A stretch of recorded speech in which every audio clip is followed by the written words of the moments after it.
La cena más famosa de la historia, la que ha sido pintada por Da Vinci, cantada en himnos, repetida en millones de altares, y casi nadie sabe lo que realmente significaba. No, no me refiero a que fue una cena de despedida, ni siquiera a que Jesús instituyó la Eucaristía. Eso lo saben hasta los niños de catequesis.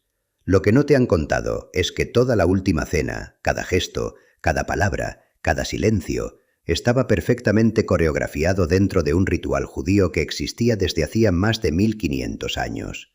Y lo más inquietante, cuando Jesús tomó el pan y el vino, no estaba inventando nada nuevo. Estaba cumpliendo, con precisión milimétrica, una profecía que los judíos recitaban cada año en la misma noche. Pero los cristianos lo hemos olvidado. Y esa brecha, ese vacío entre el antiguo pacto y el nuevo, es exactamente lo que hoy vamos a cerrar. Porque si no entiendes el ritual judío, no entiendes la última cena. Y si no entiendes la última cena, no entiendes el Evangelio. Así que vamos a desenterrar lo que la tradición ha dejado en la sombra. Antes de seguir, quiero detenerme un momento. Yo rezo por cada suscriptor de este canal. Leo sus nombres, veo sus comentarios y los llevo ante el Señor. Si aún no te has suscrito, hazlo ahora. Únete a esta familia de buscadores de la verdad. Señor, te pedimos que nos abras los ojos para ver la profundidad de tu palabra, que este estudio nos acerque más a ti. Amén. Ahora, permíteme mostrarte lo que encontré tras 40 años de estudio. Jerusalén, año 30 de nuestra era, alrededor del 14 de Nisán. La ciudad bullía como una colmena gigantesca. El historiador Flavio Josefo calcula que en una Pascua normal la población de Jerusalén se multiplicaba por 4, pasando de 80.000 a más de 250.000 de personas. Pero esa cifra es conservadora.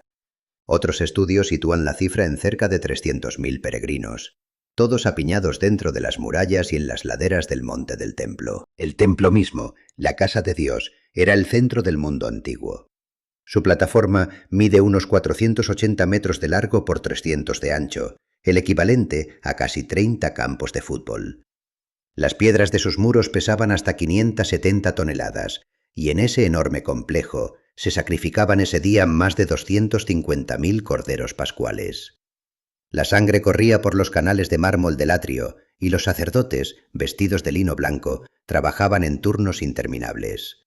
Todo estaba listo para la celebración más antigua del pueblo judío, el Seder de Pesaj. Pero lo que la mayoría de los cristianos no sabe es que ese Seder no era una cena cualquiera. Seguía un orden fijo, un guión que llamamos la Agadá, la narración. Y ese guión contenía 4 copas de vino, 3 matzot, panes sin levadura, hierbas amargas y un plato central con alimentos simbólicos. ¿Te suena familiar? Jesús, al celebrar esa última Pascua con sus discípulos, no improvisó, siguió la Agadá. Y en medio de ese ritual milenario, introdujo un cambio radical que solo podía entender quien conocía el significado profundo de cada paso. Te voy a compartir algo personal. Durante años, yo mismo leía los relatos de la Última Cena como un historiador, analizando fuentes, contrastando manuscritos. Pero algo faltaba. Me sentía como si estuviera viendo una partitura completa pero solo escuchando unas pocas notas. Hasta que descubrí una herramienta que cambió mi vida espiritual por completo. No es un libro, no es un curso, es una aplicación que uso cada mañana, antes incluso de abrir los ojos del todo. Me sumerge en el texto bíblico con todo el contexto histórico, arqueológico y ritual que estamos viendo ahora. Me ha transformado el inicio de cada día. Dejé el enlace en el comentario fijado. Pásate después del vídeo. Pero ahora, volvamos a esa noche. Imagina que eres un discípulo. Has estado todo el día preparando la cena, consiguiendo un cordero sin defecto, que debía ser asado entero, sin quebrarle ningún hueso, hierbas amargas, una salsa de frutas llamada jaroset y pan ácimo. La tarde cae sobre la ciudad. El olor a cordero asado y a especias llena el aire. Los discípulos se reúnen en el piso superior de una casa, en el llamado cenáculo. Las lámparas de aceite parpadean. Las paredes de piedra caliza aún conservan el calor del sol. Jesús se sienta en el lugar de honor, el más cercano al plato. Todo comienza con la primera copa, la copa de la santificación. Jesús toma la copa y dice la bendición. Bendito eres tú, Señor nuestro Dios, Rey del universo, que creas el fruto de la vid. Es la primera de las 4 copas. El ritual sigue con el lavatorio de manos. Pero entonces Jesús hace algo extraordinario. Se levanta, se ciñe una toalla y comienza a lavar los pies de sus discípulos. Esto no estaba en el ritual establecido. ¿Por qué lo hizo? Porque en el Seder, el lavatorio de manos era un acto de purificación ritual. Jesús lo convierte en una lección de humildad y servicio. Pero también, y esto es clave, está señalando quién es el verdadero siervo, el que viene a limpiar a su pueblo. Luego viene la segunda copa, la copa de las plagas, donde se recuerdan las 10 plagas de Egipto. Aquí, en medio del cántico del Halel, Salmos 113-118, Jesús pronuncia las palabras que parten la historia. Tomad, comed, esto es mi cuerpo partido por vosotros. Y luego la tercera copa, la copa de la redención, que es la que llama la copa del nuevo pacto en mi sangre. ¿Captas la conexión? En el Seder, la tercera copa se llama la copa de la redención. Era la copa que simbolizaba la liberación de Egipto. Jesús la toma y dice, esta copa es el nuevo pacto en mi sangre, que es derramada por vosotros. Está redefiniendo la redención. Ya no es solo la liberación de la esclavitud física, sino la liberación del pecado y de la muerte. Y luego viene la cuarta copa, la copa del reino, que se dejaba sin beber hasta el final del Seder, a veces incluso para el día siguiente. Jesús, según el Evangelio de Mateo, dice, «No beberé más de este fruto de la vida hasta aquel día en que lo beba nuevo con vosotros en el reino de mi Padre». No bebe la cuarta copa, la deja pendiente. ¿Por qué? Porque la cuarta copa simboliza la consumación del reino. Jesús la pospone hasta la cena de las bodas del Cordero. Esa copa aún espera. Lo siento, pero esto me emociona cada vez que lo estudio. La precisión es sobrecogedora. Y quiero saber algo de ti. ¿Cuántos de vosotros habéis participado alguna vez en un Seder de Pascua? ¿O habéis tenido una experiencia de comunión que os haya marcado profundamente? Escríbelo en los comentarios. Yo los leo todos, y esta comunidad ora por cada uno. Ahora vamos a la evidencia forense. El sacrificio del Cordero Pascual debía cumplir una serie de requisitos exactos que, casualmente o providencialmente, se cumplen en Jesús. El Cordero debía ser sin defecto. Jesús fue sin pecado. Debía ser escogido el día 10 de Nisán y sacrificado el 14 de Nisán entre las 3 y las 5 de la tarde. Jesús entró en Jerusalén el día 10 de Nisán, lo que celebramos como Domingo de Ramos, y fue crucificado el 14 de Nisán, muriendo a la hora 9, las 3 de la tarde. Los evangelios lo dicen explícitamente, era la hora 9. Justo cuando los sacerdotes en el templo comenzaban el sacrificio de los corderos. Pero hay más. Al cordero no se le podía quebrar ningún hueso. En la crucifixión, los soldados solían quebrar las piernas de los condenados para acelerar la muerte. A Jesús, al verlo ya muerto, no le quebraron las piernas. Juan lo registra, porque estas cosas sucedieron para que se cumpliese la Escritura. No quebrantaréis hueso suyo. Eso es Éxodo 12:46, la ley del Cordero Pascual. Y luego, la lanza en el costado. La medicina forense moderna confirma que al ser perforado el pericardio, salió sangre y agua, fluido pericárdico mezclado con sangre, señal inequívoca de muerte por paro cardíaco o choque hipovolémico. Lucas, el médico, lo describe con precisión. Los profetas también lo vieron. Isaías 53, escrito 700 años antes de Cristo, dice: «Como cordero fue llevado al matadero». Y el Salmo 22, compuesto 1000 años antes, describe la crucifixión con detalles que los romanos aún no habían inventado.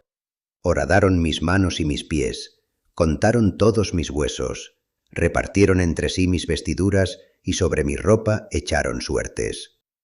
No es vaticinium ex eventu, profecía escrita después de los hechos. Los rollos del Mar Muerto, que datan del siglo II a.C., contienen copias de Isaías y los Salmos, probando que existían antes de Cristo. El Targum, la paráfrasis aramea, y el Talmud también reflejan esta interpretación mesiánica del siervo sufriente. Pero hay más, algo que los cristianos pasamos por alto. El Seder incluye un elemento llamado afikoman. Es una pieza de matzá, pan sin levadura, que se parte, se esconde y al final de la cena se come como postre.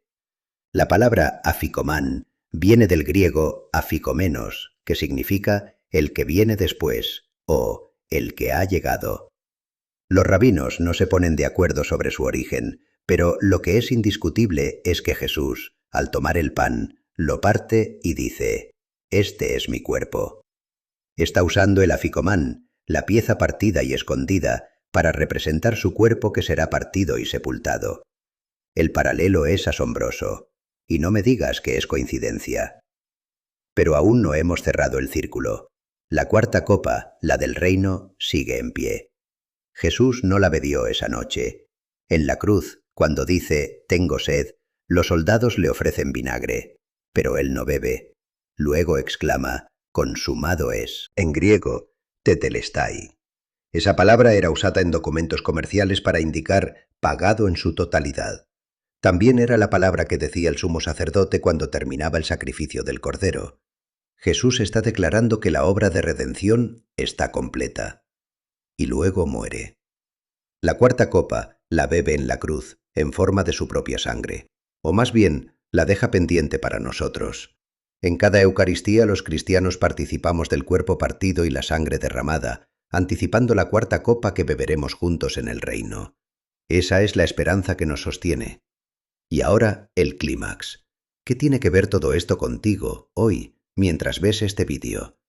Te lo digo directamente. Si entiendes el ritual judío detrás de la última cena, tu fe deja de ser una religión abstracta y se convierte en una experiencia viva, conectada a la historia real de la salvación. Ya no verás la comunión como un mero recuerdo, sino como la participación en el mismo Seder que Jesús celebró, la misma copa de redención que Él declaró nueva, el mismo pan partido que es presencia real. Te invito a hacer una pausa aquí. Cierra los ojos un momento. Piensa en la última vez que comulgaste. ¿Sabías que estabas participando en el sacrificio pascual del Cordero de Dios? ¿Sabías que estabas comiendo el aficomán celestial? Si no lo sabías, no te culpo. A mí me llevó 40 años de estudio llegar a este punto. Pero ahora que lo sabes, la pregunta es, ¿qué vas a hacer con esto?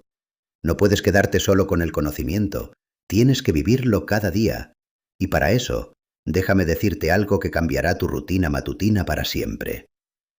Existe una herramienta que te lleva directamente al corazón de estas verdades cada mañana. Yo la uso desde hace años y te aseguro que no hay mejor manera de empezar el día. No es un sustituto de la oración ni de la Eucaristía, sino el combustible que las enciende. Te da cada día un fragmento de las Escrituras con todo el contexto histórico, arqueológico y ritual que hemos visto hoy. Te conecta con la tradición judía y te muestra cómo cada versículo apunta a Cristo. Es como tener un seminario en tu bolsillo, pero en formato devocional. El enlace está en el primer comentario fijado. No te vayas sin echarle un vistazo, porque este vídeo es solo la llave. La puerta se abre cada mañana. Si este vídeo te ha revelado lo que tu Biblia no explicaba, suscríbete. Cada semana profundizo en estos temas, con la misma seriedad académica y la misma pasión espiritual. Y ahora, haz algo más. Piensa en una persona que conozcas que está buscando respuestas, que siente que la fe se le queda pequeña o que nunca ha entendido el vínculo entre el Antiguo y el Nuevo Testamento. Envíale este vídeo. Quizás seas tú el eslabón que Dios usa para conectar su historia con la eternidad.